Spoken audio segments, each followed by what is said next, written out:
So now that everybody knows who Levon Aronian is, the Armenian super GM who just won 200K in Vegas after defeating Neiman in the finals, we're going to look at his best game ever, or one of his best game ever. If he has a better game than this, I don't know what to tell you. Then he's just the GOAT. This game is on par with the game of the century. Had you not know who played it, you would have assumed it's Mikhail Tal because he sacrifices all of his pieces. It's a 19-move game against Ivan Sokolov. He sent a 2700 FIDE to Gulag in 19 moves. It's a 100 accuracy game. What opening is it? It's a Queen's Gambit. No, it's a Nimzo Indian, the subset of a Queen's Gambit. This guy is the Armenian Giga Chad. Absolute beast. Look at this game. Watch this game. Appreciate this game. Let's get into it. Knight to c3. So if white wanted to, he could have played an anti-Nimzo, at which case in this channel, I recommend the Blumenfeld counter gambit, where you just get a very good center. And you know, a very good center is a very good thing to have, so go for a very good center. But in this game, we get a Nimzo Indian. He's like, let's see. Let's see. Bishop to b4, that is a pin. Queen to c2, people don't like getting pinned, and people don't like getting pinned. White pins black.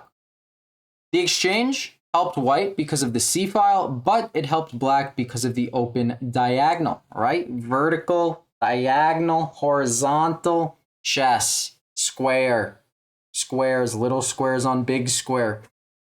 Crazy game. Why is it difficult? On to c5. d4 players do not like getting faced with c5, so the earlier you go c5, the more pressure you're going to give to d4 players. So go d4. I'm go c5 as black against d4. Also, if the audio is weird, it's because this doofus broke his cable, rolled over his cable. Might have been mid-rage on a chess.com game. So I got to get a new cable.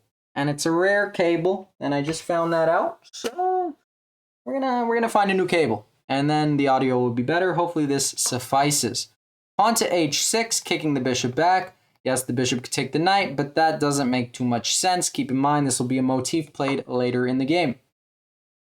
We get bishop to h4, g5. Kind of like an extended fianchetto when you play a hippo. But when you play a Nimzo, it's not an extended fianchetto. It's like, bishop, get out of here. I don't want to be pinned. You know why I don't want to be pinned? Because you're pinned, and I want to exploit that pin, so knight to e4. Here, white is supposed to go pawn to e3. Sokolov played a line that you shouldn't want to play. It shouldn't be a line. Yes, the bar is balanced, but this game is anything such.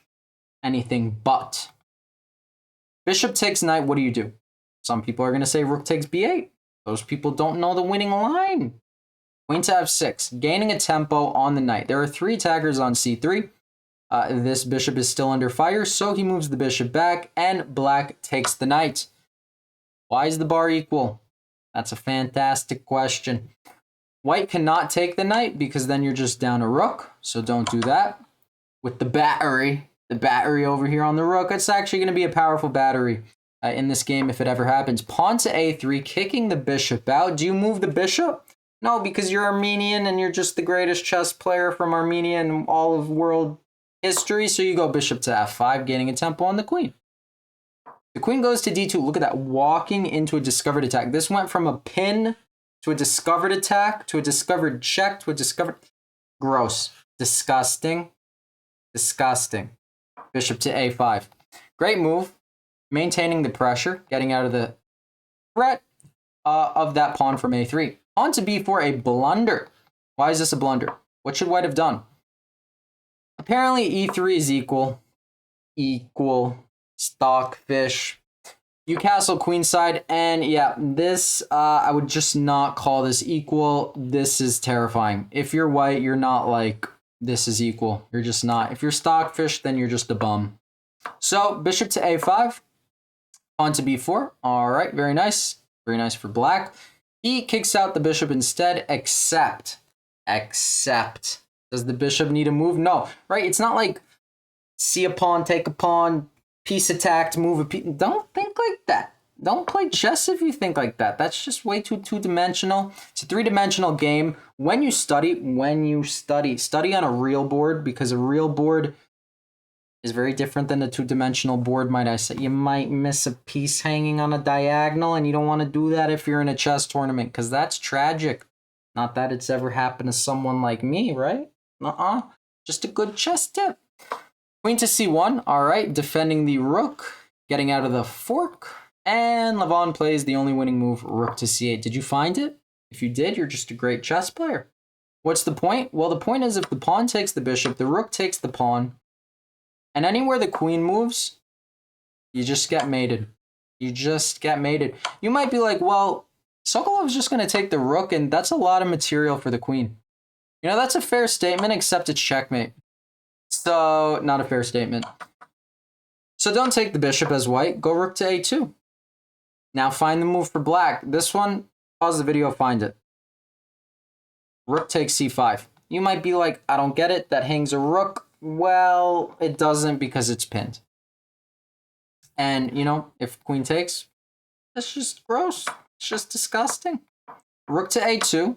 Rook takes c5. Queen to a1. All right, what is happening? Well, that's happening. Queen to c6, the winning move.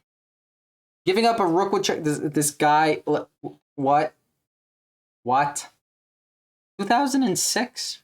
2006, mind you. This was played in Italy, 2006.